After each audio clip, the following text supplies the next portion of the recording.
لله نحمده ونستعينه ونستغفره ونؤمن ونتوب إليه ونعوذ بالله من شرور أنفسنا ومن سيئات أعمالنا من يهده الله فلا مضل له ومن يضلل فلا هادي له وأشهد أن لا إله إلا الله وأشهد أن محمدا عبده ورسوله أما بعد فإن خير الحديث كتاب الله وخير الهدي هدي محمد صلى الله عليه وسلم وشر الأمور محدثاتها وكل محدثة بدعة وكل بدعة ضلالة وكل ضلالة في النار. أعوذ بالله السميع العليم من الشيطان الرجيم. بسم الله الرحمن الرحيم. يا أيها الذين آمنوا اتقوا الله حق تقاته ولا تموتن إلا وأنتم مسلمون. يا أيها الناس اتقوا ربكم الذي خلقكم من نفس واحدة وخلق منها زوجها وبث منهما رجالا كثيرا ونساء واتقوا الله الذي تساءلون به والأرحام إن الله كان عليكم رقيبا. يا أيها الذين آمنوا اتقوا الله وقولوا قولا سديدا يصلح لكم أعمالكم ويغفر لكم ذنوبكم ومن يطع الله ورسوله فقد فاز فوزا عظيما. وقال تعالى أيضا اليوم أكملت لكم دينكم وأتممت عليكم نعمتي ورضيت لكم الإسلام دينا.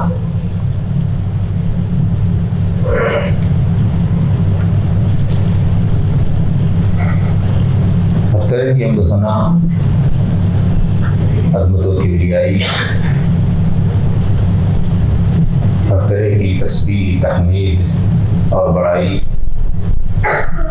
اللہ رب العزت کے لیے ہے، جس نے دنیا میں ہمیں عبادت اور بندگی کی خاطر پیدا فرمایا اور عبادات اور بندگیوں کی ادائیگی کا جو مقبول ترین طریقہ ہے اللہ تبارک و تعالیٰ نے اس کے لیے انبیاء اور رسول کو مبعوث فرمایا، جنہوں نے دین کی تمام باریکیوں سے ہمیں آگاہ کیا اور شریعت کے تمام نکات سے اس طور پر آگاہی فرمائی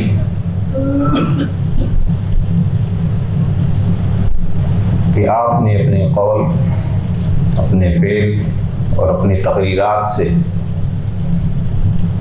دین کے تمام امور کو انسانیت کے سامنے واضح کیا، خصوصاً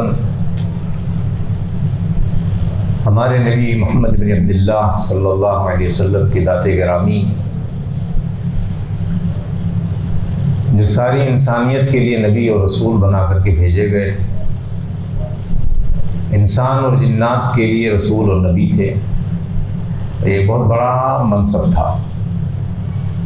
آپ کے علاوہ جتنے بھی دنیا میں انبیاء اور رسول آئے، سب اپنی صرف قوم میں آئے۔ حضرت عیسیٰ علیہ السلام اپنی قوم کے لیے، حضرت موسیٰ علیہ السلام اپنی قوم کے لیے، حضرت داؤد اپنی قوم کے لیے، لیکن ہمارے نبی صلی اللہ علیہ وسلم ساری انسانیت کے لیے مبعوث کیے گئے تھے۔ اسی لیے جب افراد زیادہ ہوتے ہیں تو نظام اور قوانین بھی اسی اعتبار سے ہوتے ہیں۔ کم لوگ ہوں تو دقتیں اور پریشانیاں اتنی نہیں ہوتی ہیں، ان کے لیے پابندیاں اتنی نہیں ہوتی ہیں، لیکن جب افراد زیادہ ہوں تو ان کا سنبھالنا، ان کو کنٹرول کرنا، ان کی ہدایت اور رہنمائی، ان تمام چیزوں کے لیے اسی اعتبار سے قوانین اور ضوابط وضع کیے جاتے ہیں۔ دنیا میں بھی آپ دیکھیں گے ہندوستان کا جو نظام ہے وہ دنیا کے دیگر اور ممالک سے بہت بڑا دستوریاں ہوتا ہے۔ اسی لیے اللہ تبارک تعالیٰ نے اس دین کے لیے بڑی خصوصیات، اور آپ صلی اللہ علیہ وسلم کے لیے جو دین اللہ نے منتخب کیا تھا وہ دین اسلام۔ اللہ تبارک و تعالیٰ قرآن مجید میں اس کے حوالے سے فرماتے ہیں ان الدین عند اللہ اسلام، کہ دین اللہ کے یہاں اسلام ہے، اس کے علاوہ کوئی دوسرا دین مقبول نہیں ہے۔ وَمَن يَبْتَغِ غَيْرَ الْإِسْلَامِ دِينًا فَلَن يُقْبَلَ مِنْهُ وَهُوَ فِي الْآخِرَةِ مِنَ الْخَاسِرِينَ، کہ جو اسلام کے علاوہ کسی دوسرے دین کو تلاش کرے، اس پر عمل کرنے کے لیے تگودو میں رہے، کوشش میں رہے، یہاں تک کہ اس کو اس دین کو چھوڑ کر کے اسے پسند کرنے لگے، اس کو سراہنے لگے، تو جان لیجئے کہ اس دین اسلام کے ساتھ یہ ناانصافی ہے، اور یہ اس چیز سے انسان کے ایمان کا سودا ہو جاتا ہے۔ یہ کوئی معمولی چیز نہیں ہے۔ اسی لیے آج ہم میں سے بہت سارے لوگ ہیں جو عیسائیت کو سراہتے ہیں، کچھ لوگ ہیں جو ہندو مت کو سراہتے ہیں، کچھ لوگ ہیں جو بدھ مت کو، جین مت کو، ان تمام ادیان کو لوگ ان میں یہ اچھائیاں ہیں، ان میں یہ اچھائیاں ہیں، ان میں یہ خوبیاں ہیں، ان میں یہ چیزیں ہیں۔ میرے بھائیو، اگر بحیثیت دین اگر ان کو آپ سمجھ رہے ہو کہ یہ اچھے ہیں، اس کا معنی یہ ہے کہ آپ کا ایمان کامل نہیں ہے۔ اسی لیے اس دین کے علاوہ کسی دین کو ماننا یہ اللہ تبارک تعالیٰ کو منظور نہیں ہے۔ یہ دین اسلام کیا ہے؟ یہ انسانیت کے لیے اس کے جسمانی اور اس کے روحانی تربیت کا اللہ تبارک تعالیٰ نے ایک بہت بڑا انتظام کیا ہے، جس کی بنیاد پر اخروی زندگی کی کامیابی و کامرانی کا انحصار ہے۔ انسان کی جسمانی اور انسان کی روحانی تربیت کا ایک ایسا انتظام جس کی بنیاد پر اخروی زندگی کی کامیابی و کامرانی کا انحصار ہے، یہ ہے دین کا پورا تقاضا۔ اور اس دین کی ضرورت اور اس کی اہمیت اس ناطے ہے کہ انسان اخروی زندگی کے اندر کامیاب و کامران ہو جائے۔ اللہ تبارک تعالیٰ نے اس دین اسلام کے اندر وہ انتظام کیا ہے کہ آپ اپنے جسم کی تربیت کریں اور اپنے روح کی تربیت کریں۔ ان دونوں انتظامات کے ذریعے سے اخروی کامیابی آپ کو حاصل ہوگی۔ تو میرے بھائیوں، دنیا میں جو مقبول ترین دین ہے انسانیت کے لیے، اللہ تبارک تعالیٰ نے نبی محترم صلی اللہ علیہ وسلم کے اوپر نازل کیا، وہ دین اسلام ہے۔ ہم میں سے ہر شخص جانتا ہے، اور بارہا آپ نے باتیں سنی ہوں گی، کہ جب انسان اس دنیا سے رخصت ہوتا ہے تو اس سے 3 چیزوں کے حوالے سے سوال کیا جاتا ہے۔ ان سوالوں کا جو جواب ہے وہ رٹنے سے نہیں ہے ان کا تعلق، کہ کوئی آدمی رٹ لے کہ من ربک کا ربی اللہ، ما دینک کا دینی الاسلام، من نبیک کا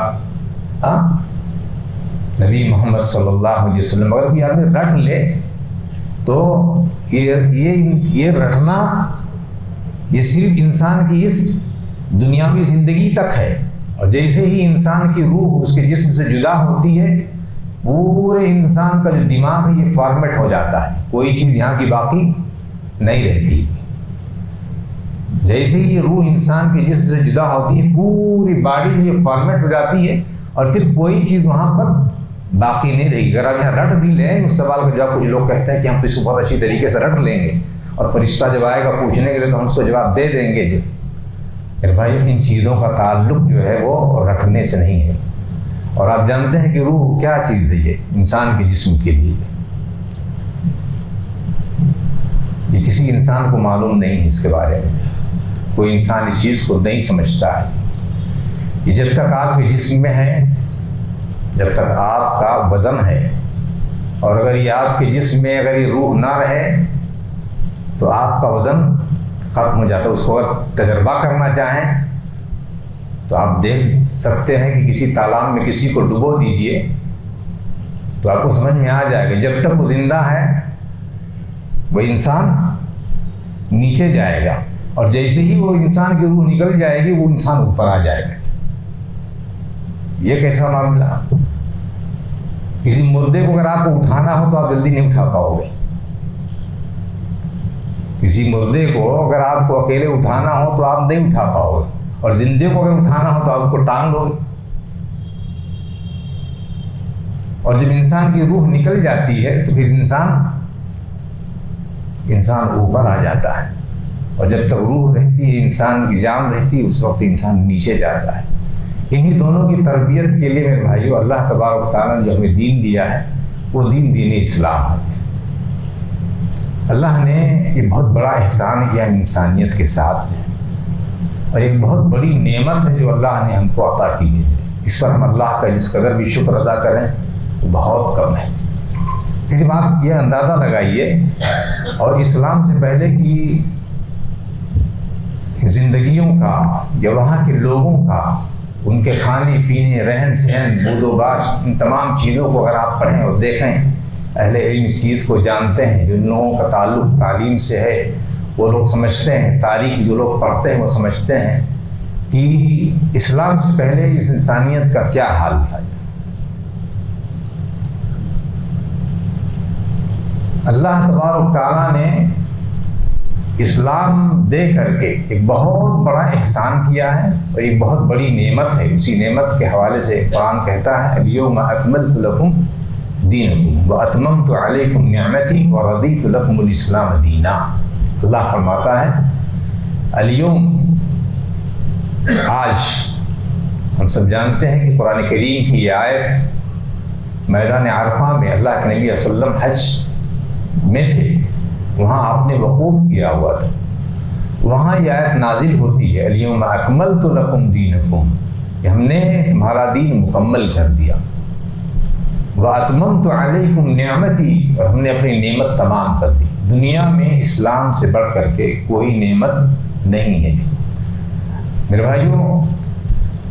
اور اس دین میں جو سب سے ٹاپ پر جو چیز ہے وہ چیز توحید ہے۔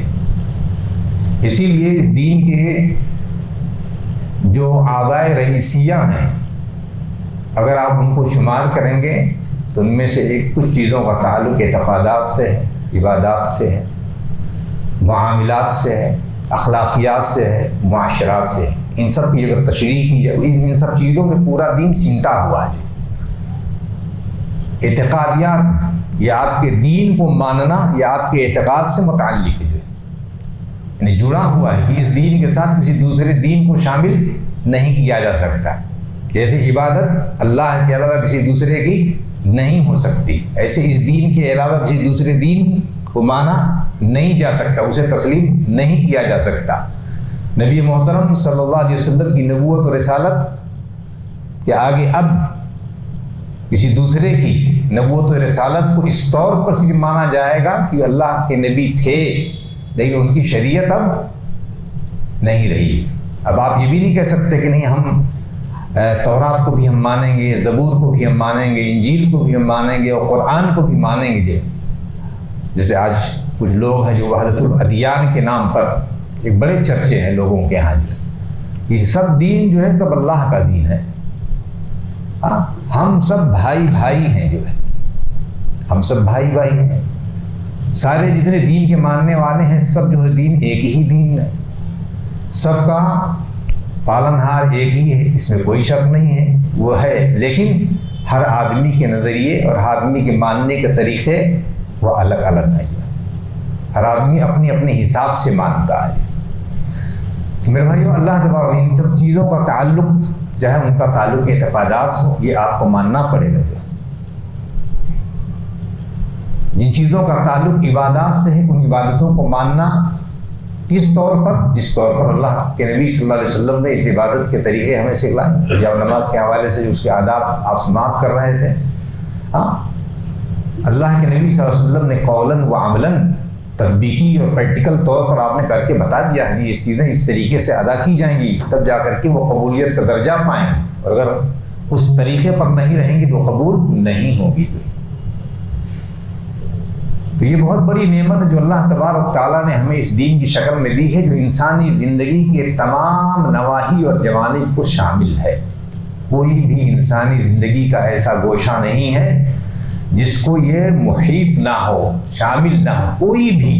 اور اس وقت سے لے کر کے جب سے اسلام آیا اور قیامت تک اس میں کسی بھی طرح کے نقص اور کمی کا کوئی آدمی اس میں گنجائش نہ رکھے۔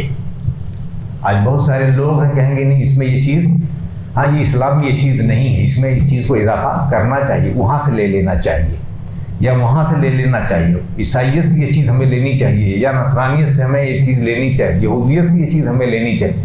نہیں، اس دین کو اگر آپ دین کامل اگر نہیں مانو گے تو آپ کے ایمان میں کمی ہے، نقص ہے، آپ مومن ہو ہی نہیں سکتے جب تک کہ آپ اس دین کو آپ مکمل تسلیم، اس دین کامل جب تک کہ آپ اس کو نہ سمجھ لیں۔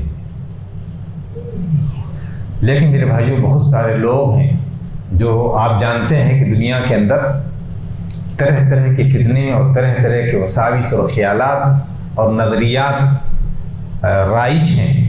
ان میں سے اللہ کے نبی صلی اللہ علیہ وسلم کی ذات کے حوالے سے یہ بات کہی جاتی ہے کہ اللہ کے نبی صلی اللہ علیہ وسلم نے دین اور شریعت تو یہ ساری انسانیت کو آپ نے بخشا تھا، لیکن اس دین کا ایک حصہ ہے جسے طریقت کہا جاتا ہے، وہ طریقت صرف بعض صحابہ کرام کو آپ نے بتلایا تھا اور باقی سارے لوگوں کو اس کی خبر نہیں تھی۔ کیا ایسے ہی ہے؟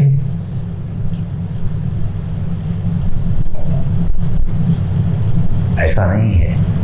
یہ بہت بڑا اتہام ہے آپ کی ذات کے ساتھ، یہ بہت بڑا الزام ہے اللہ کے نبی صلی اللہ علیہ وسلم کی ذات گرامی کے ساتھ کہ انسان یہ کہے کہ شریعت تو آپ نے سارے لوگوں کو بتلایا تھا کہ لیکن طریقت کا جو راستہ تھا وہ چند ہی لوگوں کو اس میں بتلایا ہے، اور اس میں چند لوگ جو اصحاب صفہ کے تھے ان میں حضرت ابو ہریرہ رضی اللہ تعالیٰ عنہ، حضرت سلمان فارسی، حضرت بلال ابن رباح رضی اللہ تعالیٰ عنہ، بلال حبشی، اور ان جیسے صحابہ کرام کی طریقت کا جو طریقہ تھا اللہ کے نبی صلی اللہ علیہ وسلم نے صرف ان کو بتلایا تھا اور باقی سارے لوگوں کو صرف شریعت بتلائی تھی۔ میرے بھائیوں، اب اگر ان سے آپ پوچھیں یہ طریقت کیا چیز ہے تو انہیں کے یہاں کوئی جواب نہیں ملتا سوائے اس کے کہ دنیا کے اندر کھردرا کھاؤ، کھردرا پہنو اور تکشفانہ زندگی گزارو، اسی کا نام شریعت ہے، یہ طریقت ہے۔ کھردرا کھاؤ، ٹاٹ پہن کر کے گھومو، کانٹے اور روئیں دار جو ہے بستر پر مت آرام کرو، چبھنے والی چٹائیوں پر آپ لیٹو، فرش پر لیٹ جاؤ وغیرہ وغیرہ، یہ وہ چیزیں ہیں جس کو لوگوں نے طریقت کہا ہے۔ اور آپ جانتے ہیں کہ ہندوستان کے اندر وہ طریقت بڑھتے بڑھتے آیا تو 4-5 شعبوں کے اندر تقسیم ہو گیا، تو یہ چشتیہ، قادریہ، نقشبندیہ اور سہروردیہ، یہ وہ طریقے ہیں، ہاں، جن طریقوں نے لوگوں کو لے جا کر کے کوٹھی میں بٹھا دیا۔ کچھ لوگ اس طریقت کو پانے کے لیے مسجدیں چھوڑ کر کے خانقاہوں میں انہوں نے بسیرا جما لیا، ہاں، انہوں نے قرآن چھوڑ کر کے اور اذکار مسنونہ اور اوراد مسنونہ کو چھوڑ کر کے ہو ہا کی صدا لگا کر کے وہ لوگ سمجھتے ہیں کہ یہ طریقہ، یہ اللہ کے نبی صلی اللہ علیہ وسلم کی قربت اور اللہ کے نبی صلی اللہ علیہ وسلم سے ربط اور تعلق کا اس سے بہتر اور کوئی طریقہ نہیں ہو سکتا ہے۔ میرے بھائیوں، واقعہ بہت مشہور واقعہ ہے جسے آپ نے سن رکھا ہوگا، جریج کا واقعہ تو تقریباً آپ سب لوگوں نے سنا ہی ہوگا، جو رہبانیت یعنی بہت عابد و گزار تھے اپنے زمانے کے بنی اسرائیل کے، جو سماج اور معاشرے سے کٹ کر کے جا کر کے انہوں نے یہ کٹیا بنا لی اور وہاں پر عبادت اور ریاضت اور بندگی میں لوگ مشغول ہو گئے۔ ماں کی ممتا بیدار ہوئی تو اپنے بیٹے سے ملاقات کے لیے جاتی ہیں، آواز دیتی ہیں بیٹا عبادت بندگی میں مشغول ہے، سن تو رہا ہے کہ ماں آواز دے رہی ہے لیکن خاموش ہے. وہ خاموش ہے کہ ماں کی اس آواز سے میری جو ریاضت ہے اور اللہ سے جو تعلق میرا بن رہا ہے یہ تعلق ٹوٹ جائے گا، یہ تعلق ٹوٹ جائے گا. اس لیے اب ماں کی آواز پر لبیک نہیں کہا. ماں نے دوسرے دن بھی آواز دی نہیں، تیسرے دن بھی آواز دیا نہیں، ماں نے بد دعا کر دی. اسی لیے اللہ علیہ وسلم کی حدیث ہے کہ ثلاث لا ترد دعوتهم، 3 لوگ ہیں جن کی دعائیں رد نہیں ہوتی ہیں. انہی دعاؤں میں سے والدین کی دعا ہے، دعاء الوالد لولدہ. باپ کی دعا اولاد کے حق میں اللہ تعالیٰ رد نہیں کرتا ہے. ماؤں کی دعائیں اللہ اولاد کے حق میں رد نہیں کرتا. اسی لیے باپ کو بھی اور ماں کو بھی اپنے اولاد کے تعلق سے بہت محتاط زبان استعمال کرنی چاہیے. کہیں ایسا نہ ہو کہ اللہ ان کی اس بد دعا کو سن لے ان کی اولاد کے حق میں اور پھر وہ رسوا ہو جائے. ماں نے بد دعا کر دی. اور پھر قصہ طویل ہے. امام مسلم رحمہ اللہ نے اس واقعے کو کتاب البر بر الوالدین میں اس کو ذکر کیا. کیا معنی؟ بتانا یہ چاہتے ہیں یہ تقشف اور جو زہد اور تقوی جس کو انسان نے سمجھا ہوا ہے یا اللہ سے تعلق کا جو اس نے اپنا طریقہ بنایا ہوا ہے، یہ طریقہ یہ اسلامی طریقہ نہیں ہے. طریقہ ماں باپ سے وہاں تک پہنچنا ہے. اللہ سے اللہ تک پہنچنے کے لیے ماں باپ کا طریقہ، ان کے ساتھ بر اور احسان کرو گے تب جا کر کے انسان وہاں تک پہنچے گا. ڈائریکٹ کا کوئی اسلام میں کوئی معاملہ نہیں رکھا ہوا ہے. اسی لیے میرے بھائیوں ابھی آپ نے وہ حدیث بھی سنی ہے دوران درس جو ہے کہ جب بندہ سجدے میں ہوتا ہے تو اللہ سے حد درجہ قریب ہوتا ہے. یہاں انسان کٹی بنا کر کے جاتا سوچتا ہے کہ وہاں جا کر کے اللہ سے قریب ہو جائیں گے. اچھا سمجھ میں یہ بھی نہیں آتا ہے کہ کہتے ہیں کہ اللہ ہر جگہ موجود ہے. یہ بات سمجھ میں نہیں آتی ہے کہ عقیدہ تو اس چیز کا ہے کہ اللہ ہر جگہ موجود ہے اور پھر اس کے بعد جو ہے کٹی بنا کر کے اور خانقاہوں میں جا کر کے آدمی پہاڑوں کے کھو میں جا کر کے وہاں بیٹھتا ہے. یہ دو متضاد چیزیں سمجھ میں نہیں آتی ہیں. یہ تو ہر جگہ موجود ہے اور پھر اس کے بعد جا کر کے وہاں علیحدہ. صحابہ کرام رضوان اللہ اجمعین نے جو سوچ سمجھا تھا اللہ سے تعلق کا جو طریقہ، آئیے دیکھیں محمد رسول اللہ والذین معه اشداء علی الکفار رحماء بینہم تراہم رکعا سجدا یبتغون فضلا من اللہ ورضوانا. کہ آپ ان کو رکوع کرتا ہوا پاؤ گے، انہیں آپ سجدہ کرتا ہوا پاؤ گے. کیا چاہتے ہیں بھائی؟ وہ اللہ کا مت ہے یبتغون فضلا من اللہ ورضوانا، کہ وہ اللہ کا فضل اور اللہ کی رضا تلاش کرتے تھے. کس سے؟ کٹیا میں جا کر کے، خانقاہ میں جا کر کے نہیں. یہ جو عبادت گاہیں ہیں فی بیوت اذن اللہ، یہ اللہ کے گھر ہیں. احب البلاد الی اللہ مساجدها، سب سے پسندیدہ جگہیں کٹیا نہیں ہیں، سب سے پسندیدہ جگہیں اللہ کے گھر ہیں. یہ بیت اللہ، یہ مسجدیں ہیں. ان مسجدوں میں اللہ سے رب اور اللہ سے تعلق قائم کرنے کے لیے یہاں آنا چاہیے.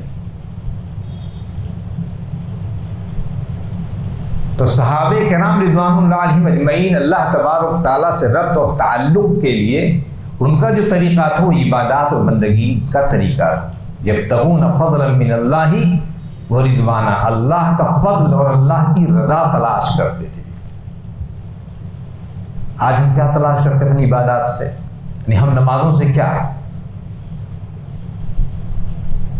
ابھی فرض نماز جماعت ابھی ختم ہوئی کہ انسان فوراً دروازہ دیکھتا ہے کہ کون سا دروازہ کھلا ہوا، اور آنے میں تو گھڑی دیکھتا ہے.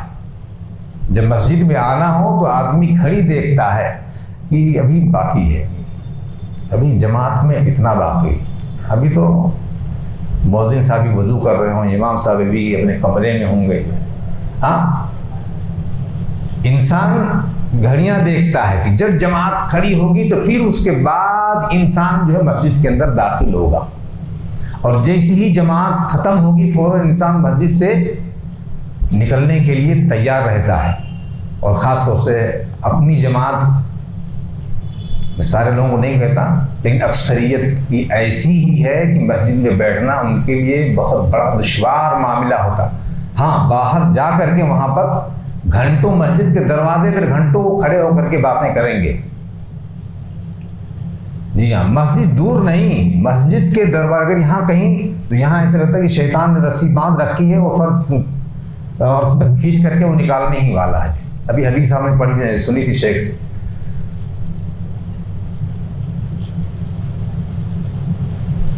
کہ ایک بندہ جب وہ فرض نماز پڑھتا ہے اور اپنے مصلی پر جائے نماز پر وہ بیٹھا رہتا ہے، ان الملائکۃ یصلی، فرشتے ان پر دعا کرتے ہیں، ما دام فی مصلاہ الذی صلی فیہ، جب تک کہ اپنے اس جائے نماز و مصلی پر وہ بیٹھا رہتا ہے، ما لم یحدث او یتکلم، جب تک کہ اس کا وضو نہیں ٹوٹتا یا گفتگو نہیں کرتا۔ سوچیے، اور فرشتوں کی تعداد کا ذکر نہیں ہے، ان الملائکۃ تصلی علی احدکم ما دام فی مصلاہ الذی صلی فیہ، جس جگہ اس نے نماز پڑھی ہے، ہاں اللہ نے لگا دیا ہے کہ دیکھو میرا بندہ بیٹھا ہوا ہے، ہاں، اور مجھ سے تعلق قائم ہے اس کا، جو تو اب اس کے لیے رحمت کی، اللہم اغفر لہ، اللہم ارحمہ، اللہ تو اسے بخش دے، اللہ اس پر رحم فرما۔ سوچیے، یہ اللہ تبارک تعالیٰ نے، تو اس لیے میرے بھائی جو دین ہمارا ہے، یہ دین عبادات اور تمام بندگیوں پر محیط ہے، اور اللہ سے تعلق کا جو ذریعہ ہے وہ یہ ہے۔ آپ کے سامنے وہ واقعہ بھی ہوگا کہ اللہ کے نبی صلی اللہ علیہ وسلم کی ازواج کے پاس، بیویوں کے پاس کچھ لوگ آئے، وہ 3 کی تعداد کہی جاتی ہے، جا رہتم، کہ کچھ لوگ آئے اللہ کے نبی صلی اللہ علیہ وسلم کے بیویوں کے پاس، ان سے اللہ کے نبی صلی اللہ علیہ وسلم کی عبادات اور بندگیوں کے بارے میں پوچھا، طریقت کے بارے میں پوچھا کہ اللہ سے کیسے رب کیسے قائم کیا جاتا ہے، نہیں، اللہ کے نبی صلی اللہ علیہ وسلم کی عبادات کے بارے میں۔ اس لیے طریقت کا اسلام میں کوئی نام نہیں ہے، جو کچھ بھی ہے وہ سب اسلام ہے۔ تبسم کا فی وجہ اخی کا صدقہ، تمہارا تمہارے بھائی کے چہرے پر مسکرا کر کے ملنا اور سلام کا جواب دینا، یہ نیکی ہے۔ سب سے بہترین خرچہ وہ خرچہ ہے جو انسان اپنے اہل و عیال پر خرچ کرے۔ آج ہم فقیر کو 1 روپیہ 2 روپیہ دے کر سمجھتے ہیں کہ ہم نے بہت بڑا پن کا کام کیا، جو ہے اس میں کوئی شبہ نہیں ہے، وہ بھی ایک نیکی ہے، لیکن اپنی آل و اولاد پر خرچ کرنا یہ اس سے بڑی نیکی ہے۔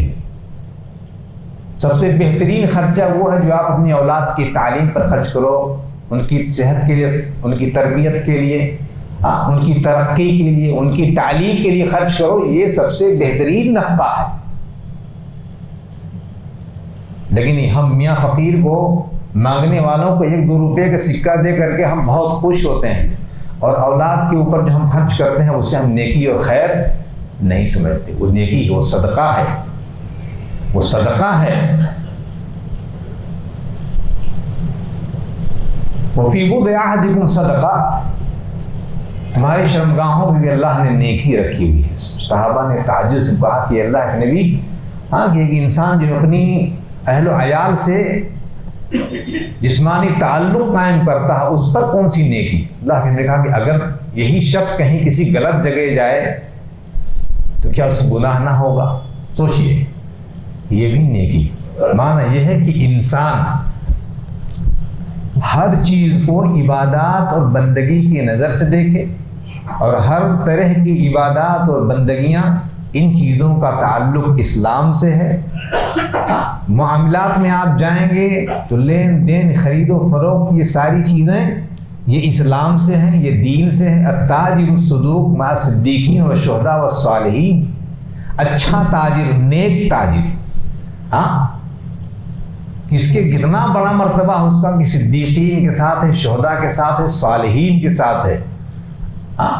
سوچئے یہ مرتبہ کم ہے کہ صدیقین کے ساتھ ہو، شہداء کے ساتھ ہو، صالحین کے ساتھ ہو اور تجارت کرے؟ یہ طریقت والے وہاں پہنچ سکتے ہیں؟ نہیں، اس کی کوئی دلیل نہیں ہے، نہ ہی وہ طریقہ اسلام میں معروف ہے۔ جو کچھ ہے لے دے کر کے میرے بھائیو وہ صرف اور صرف دین اسلام، اس کے علاوہ اور کچھ نہیں ہے، اور ہر چیز کی کڑی اسلام سے جڑی ہوئی ہے۔ معاملات میں آپ دیکھ لیں، ایک معاملہ صرف آپ کے دروازے سے جس کا دروازہ لگا رہتا ہے اس کا ہے۔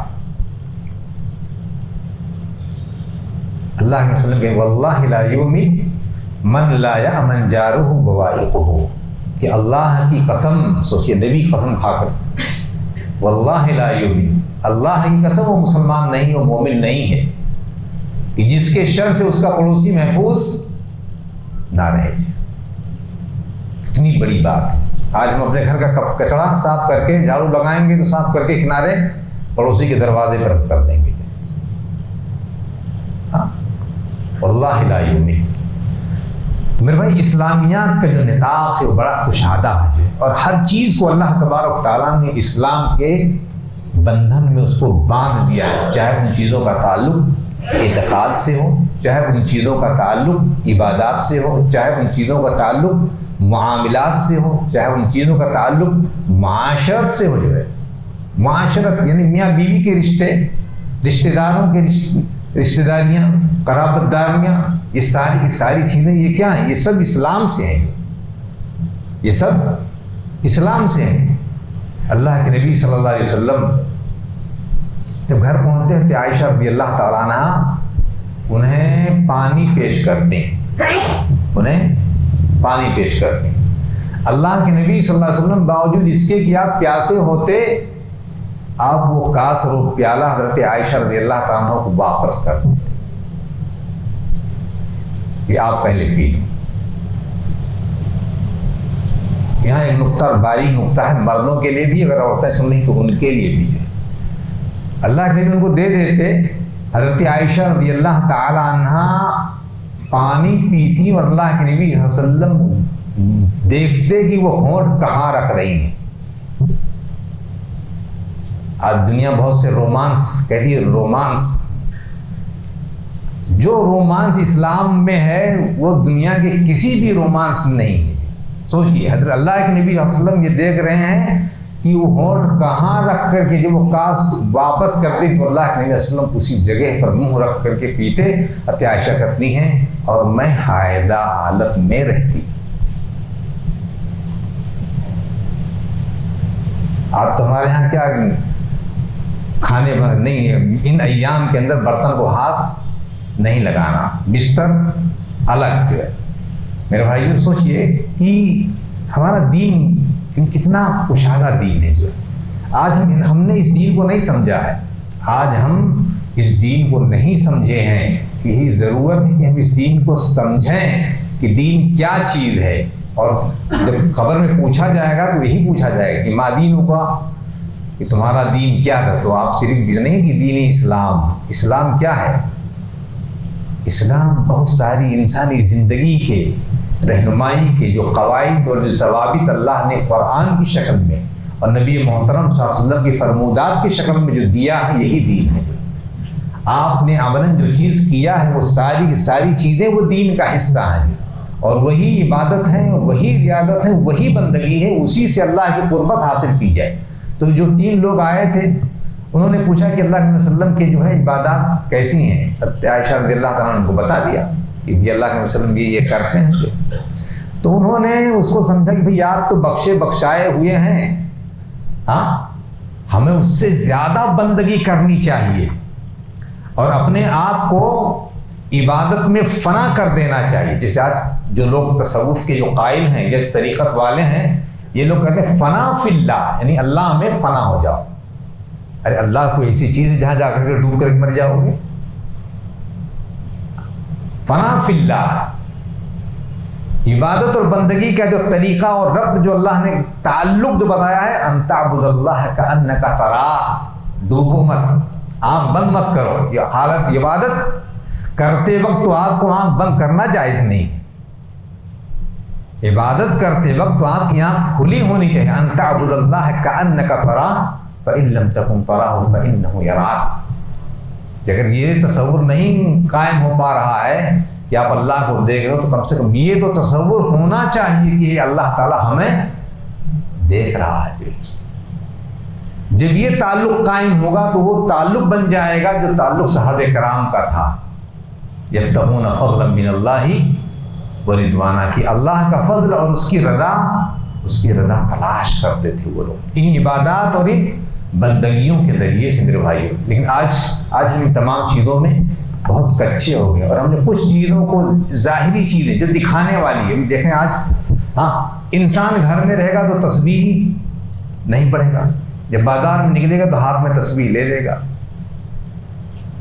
آپ تو جو کچھ جاکنگ پہ جو نکلتے ہیں صبح، اور خواتین بھی آپ دیکھیے تو بغیر تسبیح کے جاکنگ نہیں ہوتی ہے ان کی. بہت سے مردوں کے حالات بھی جو متقی پرہیزگار جو اپنے آپ کو ظاہر کرتے ہوئے کہہ رہے تھے نا کہ سب سے بڑی جو چیز، سب سے بڑا جو ادب ہے عبادات اور بندگیوں میں کیا ہے؟ اخلاص. سب سے بڑی چیز ہے وہ اخلاص ہے. اور شرک کہہ دیا گیا کہ من صلی یرائی فقد اشرک، جو دکھانے کے لیے جس نے نماز پڑھی اس نے شرک کیا.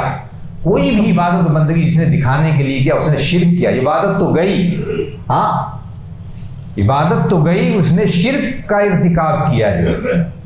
اور آپ جان لیجئے کہ عبادتیں کیسے ضائع ہوتی ہیں. ان الرجل لیصلی 60 سنة ما يقبل له صلاۃ. ایک آدمی 60 سال تک نماز پڑھتا ہے، اس کی ایک بھی نماز نہیں ہوتی. لعلہ یتم الرکوع او یتم السجود او یتم السجود او یتم الرکوع. 60 سال نماز پڑھتا ہے اور اس کی ایک نماز بھی قبول نہیں ہوتی.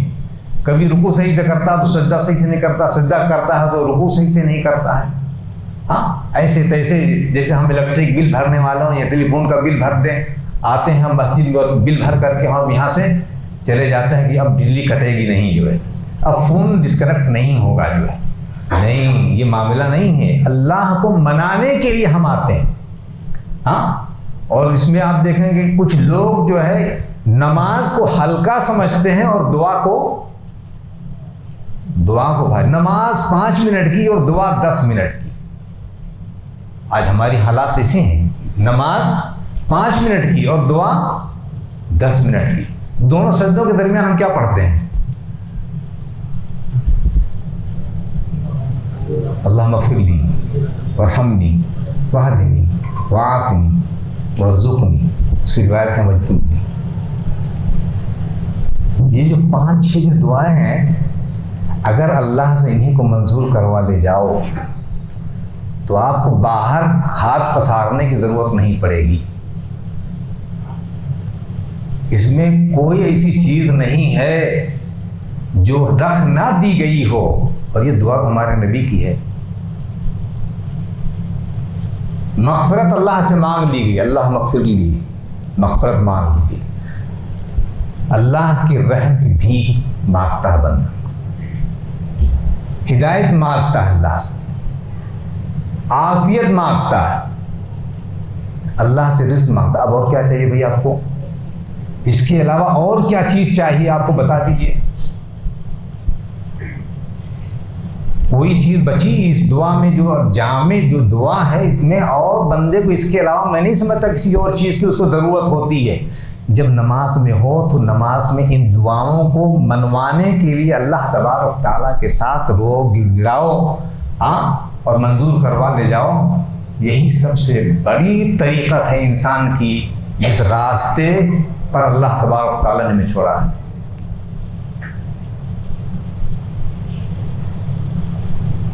جو لوگ میرے طریقے کی اتباع کرتے ہیں فلا خوف علیہم ولا هم يحزنون ومن تبع ہدائی فلا خوف علیہم ولا هم يحزنون. جو میرے طریقے اور میرے راستے پر جو لوگ چلتے ہیں وہ لوگ کبھی غمزدہ نہیں ہوں گے، انہیں کوئی پریشانی نہیں ہوگی۔ اس لیے میرے بھائیوں، دین جو قرآن کی شکل میں اور اللہ کے نبی کی شکل میں جو ملا ہے وہی دین ہے۔ جو دعائیں اللہ کے نبی نے ہمیں بتائیں وہی دین ہے۔ عبادت کے جو طریقے نبی سے ثابت ہیں وہی دین ہے۔